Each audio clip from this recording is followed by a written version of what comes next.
Hello children, how are you all? Hope you all doing well. Once again, I am here with a new topic for STEM Club.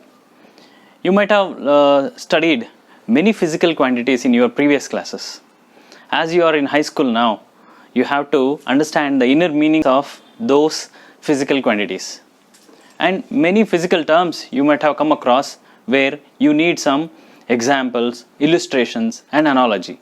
So here I am with few topics which gives beautiful analogy and illustrations. So soon after watching this video, you also get some topics where you can add some analogy or illustrations other than what I explained.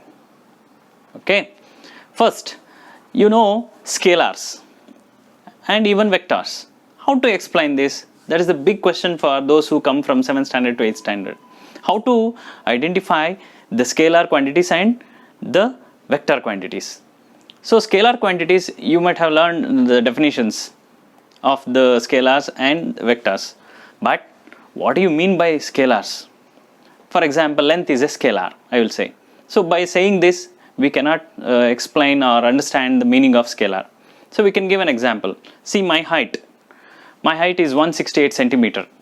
So you can ask me, is it from head to toe or toe to head?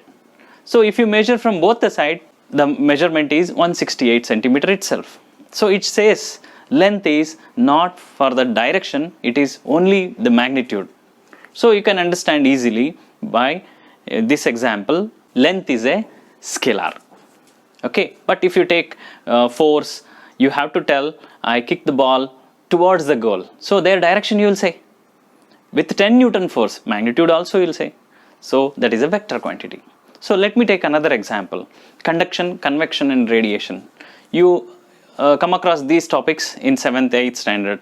So conduction means the transfer of heat from one point to another point or one molecule to another molecule in solids.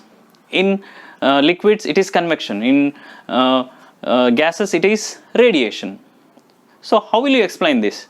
I'll explain you beautifully. Conduction takes place in solid. In solid, the molecules vibrate and transfers the heat energy. In liquid, they move from one place to another place and they rotate. In gases, they displace and they transfer the heat energy. So how do you explain this by the analogy? Here is the analogy. That is, if I bring a chocolate to a classroom, I can distribute in 3 ways. One way, if I keep all the chocolates on my table and I'll ask you to come and take back to your place. So that is convection. And if I come near to you, wherever you're sitting, and if I give the first person a chocolate and ask him to distribute or transfer to the another fellow until the last fellow it reaches, that is the conduction. So lastly, if I say, you sit wherever you are, I will throw the chocolates to you. That is radiation in gases. So easily you can understand by such kind of analogy. Is it not? Next, if I wanted to ask you, how do you show the rotation and revolution of the planets?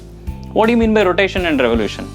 Definitely you will say, sir, where do we do all these in our daily life? Definitely we will do. If you go to temple, if you worship the God, you will always do namaskara to the God and you will turn towards right 3 times. So if you turn yourself at the same place, then it is called rotation. And after worshipping the God inside, you will come out and you will take a round of the temple. There you will do revolution. But you will take one round, that is revolution. If I ask you, if you want to identify rotation and revolution in your daily life, where you will do? Definitely in temple. You will definitely understand if I say rotation and revolution, you will do Urulu Seve. There you will do both. Even you will rotate yourself also around the temple. That is the analogy. Hope you all understood this. Lastly, if you wanted to understand some more analogy and illustration, one of the complicated word which comes in the optics lesson, there you can identify the word coherent. laser light is coherent and the sunlight is incoherent. What do you mean by coherent?